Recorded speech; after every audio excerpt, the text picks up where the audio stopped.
Hello, this is Game Changers Nigeria show. On this episode, we meet with a lady architect who was instrumental to the design of Maryland Mall, Ikeja, Lagos. Her story is that of breaking barriers, even in the midst of a male-dominated profession. She's beautiful, but getting the job done is one of her major forte. When she's not working, she enjoys watching shows like Game of Thrones, just like many of us. Let the show begin. Hi, my name is Tosin Oshinowo. I'm an architect. I run a practice for CM Design Atelier here in Lagos. Hi Tosin. Hi, nice to meet you. Nice to meet you. How are you? I'm good. You look good. Oh, thank you.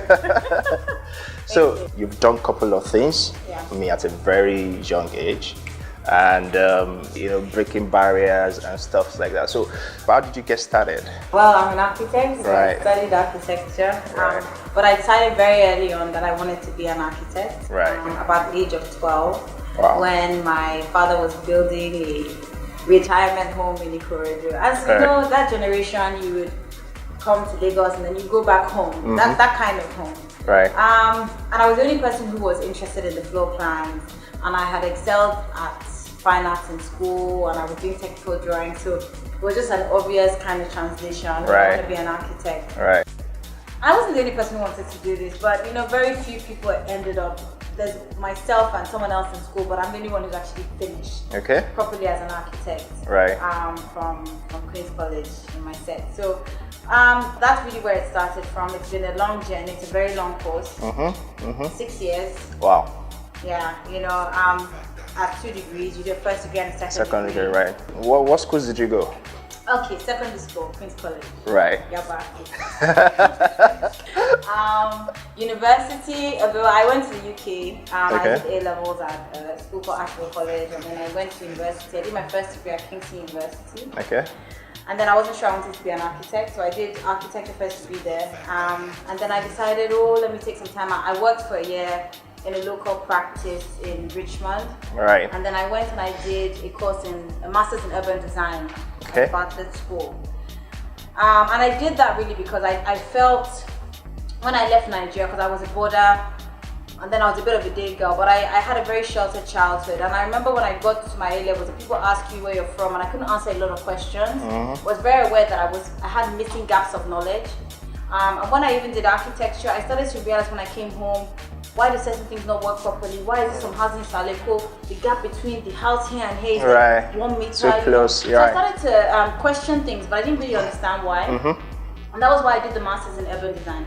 So I learned about Lagos from a very academic point of view, about the growth of the city, how everything started in Saleko. The reason why Lagos is here is because of the port, the breakaways that were done in 1901. So I have a very good grasp or understanding of Lagos history. Right. And it was with that confidence that I went back to school to do the part 2 of the architecture course, and I did that at the Architecture Association in London. Right. So Lagos inspired you to become an architect. Yes, it has actually. I have such a strong love for the city. Right. And I don't know why. I was one of those people when I was abroad. I would always look for. Where are you from? I'm from Lagos. I'm from Ikorodu. Oh. So some people will say, "Oh, you're from Lagos City, but you're not from Lagos City." Right. I'm like, "Oh, Right. But I think there's something so beautiful about Lagos, and I think when you have a strong affinity for a place, you always look for purpose and yearn to be there and to maybe in your own little way add value. So has Lagos rewarded you so far? I believe so. Yes, I believe so. I think if I had stayed in Europe, I wouldn't have achieved a tenth of what I've been able to achieve today. Okay, so do you get intimidated by men? No, I don't. Why? I don't, because I come from a family of girls, and my dad told us that when his friends would say things like, "You don't have a boy," he goes, "Boys are very troublesome. They will steal your car. They will do this. They will break that." That girls will always remember their fathers in their old age. Right. So he brought us up with the confidence not to have a complex. But I will say that when I started my practice, it's probably when I noticed more that I was a woman. When I work for someone, you're shielded from the client negotiations and dealing with the business end of architecture. But when you run your own office, you're so conscious of it. So or you're thrown into the realities of the real world. And so I guess I've faced it more now than I did before. But I won't say I've taken it as a negative, because I think anything that you are so conscious of that is a minus will influence and affect the way you approach your business. You will make decisions on things like, did I not get that job because I'm a woman? Or, were they trying to intimidate me because of my feminine status? So I've decided not to see it as a disadvantage and to actually see it as an advantage. Right. Because people don't forget you, because they note you, and when you do deliver, they remember. So it actually can be an advantage, and I've used that in my case. So how does that story inspire other women out there? I think you need to man up, especially on site. Man up. Man up. I have quite a few females that work for me, Moladi here. Right. And I always tell them, when you work in the male industry, you need to assert yourself very clearly. When I go to site, I don't go in a skirt. You have to be one of the boys. Right. You have to speak Guyana. Right. And you have to let them know that you are here to do your job. Right. If you come across as a bit fluffy, they will just wash you to the side. You're so right. You need to assert yourself.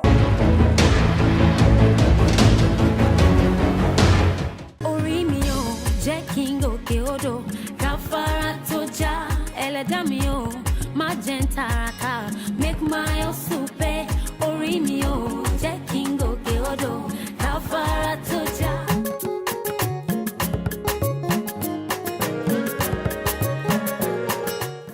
Mo máa ń tajà, mo dẹ̀ tún máa ń dirun náà. Mo máa ń ta àwọn drinks, ẹyin, àwọn ọjà míì náà tẹ̀ ṣàmúṣàmá táwọn lóríṣiríṣi. Bí gbogbo ẹ̀ ṣe rí ni ó fà á. Àti pé ńgbà tá tán kò sówó tí mo fẹ́ fi rà mí. So èyí tá kàn fi ń jẹun nígbà tó dẹ̀ fi jẹ́ pé a fi máa ń dì bẹ́ẹ̀ mọ́ra wọn tí ó dẹ̀ sówó tá ti lò tán kò dẹ̀ sówó láti fi rà mí. Owó náà ni mo ní ìdí àwọn ọjà tí mo lè ta pọ̀ but kò sówó láti fi rà. Ìwọ̀n bá ti bá pa náà àwọn nǹkan tí bá pa náà tó yẹ pé ta bá ti ra nǹkan tá fẹ́ fi rà so tó bá kù kò tó nǹkan kan rà so nǹkan tó bá kàn ká ni mo máa kàn fi mo máa fi rà. Mo máa san 1.5.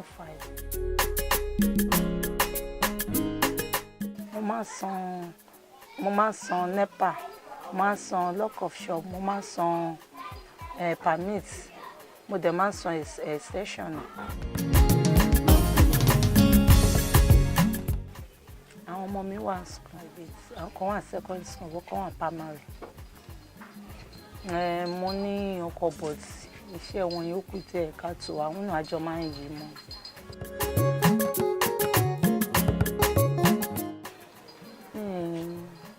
Èèyàn tó fẹ́ fún èèyàn lówó èèyàn tún lè sọ fún pé iye báyìí ni kò fún mi but ẹni tí ń bá rìn at least máa mọ bí mo ṣe máa ń lo ṣe àwọn nǹkan tó bá fi ká. Ọlọ́run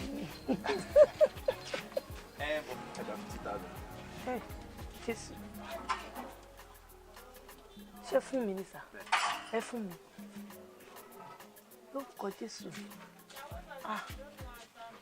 ṣẹyìn á máa ròkè lórúkọ Jésù ẹ̀ ní ṣíṣe kò ní sọ́ńbẹ̀ kọ́pìnì yín ò ní gbẹ kò ní jóná ibi tẹ́ tí mo wọ̀ Ọlọ́run á bá mi fọ̀pọ̀ rọ́pò nínú ọdún ìkọ́dún ìtòpàrọ̀ Ọlọ́run á yẹ yín náà lẹ́nu sí. Ọlọ́run ìpè ẹwà ayé ayáǹtàbìtì Ọlọ́run mi ìpè ẹwà. Ẹ ṣé gan, ẹ ṣé mo dúpẹ́ gan. Street Help Naija, thank you.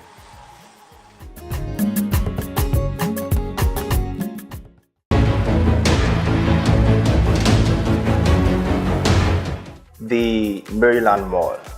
How did you come about that project? Wow, Maryland. Maryland obviously has been our biggest job. All of a sudden everybody knows that we exist. Right. It really didn't start as we didn't get a direct commission that we're looking for an architect to do a shopping mall. We were actually asked originally to do a design review. Our client, who is the developer, Purple Capital, they had a JV with a family that owned the land. Right. And the family had approached them because they required finance. Right. They had done this proposal and they needed somebody to back it. And then obviously they would have equity shares. So we were brought in to review it. And there were quite a few things that were not working. You could see where they were trying to go, but it wasn't holistic. Right. So it started as a design review, and then obviously both parties agreed that they needed to redo the project. And I guess we were in the right place at the right time. And to be honest, when I started it, we didn't realize it would be this big. Big, right? But slowly, as the construction was going on, and they were having the publicity required to let the world know that this project was coming on board, everybody started talking about it. I'm like, okay. Wow, okay, this is a big deal. This is good. And so that was quite exciting, actually. Okay. Would you say that's the most challenging job you've done? I think it's the most complex because of all the elements involved in it. There was a lot to do with the structure of the services, the number of people to coordinate the tenants, other people's fit outs. So it was quite a challenging job. And I think, to be honest, sometimes maybe because we didn't appreciate the complexity, we didn't start from a scared place. Okay. We started from a very comfortable place. We were just going along. So we learned on the job. There were things that we will not do the same now. That we've taken on from the experience. But I think if we had known the extent of what was at stake, we would have been under a lot of pressure. We would have put ourselves under pressure. And I'm happy that it came from that. It came from a comfortable place. I mean, even the design in the early stages, we did it based on our feeling and our interpretation, our perceptions of what we would enjoy, how we would enjoy how to shop. We didn't do it from, we have all this tension, we must have this number of square meters. So it came from a very flexible place. And funny enough, because of that neutrality, there were a lot of things that didn't actually change. Right. It evolved as is expected, but a lot of the key elements that we wanted to keep are still there, and it's nice to see that as a finished product. Next time on Game Changers Nigeria show. 5 years time, I think we would like to acknowledge as having lasting power. We don't want it to be a situation of chance. I think so far we've proven ourselves to be strong in being innovative, but we have to stay consistent and innovative and keep pushing boundaries. Right. Some people would say at this stage we're the new kids on the block, but as we're the new kids, the other kids coming up.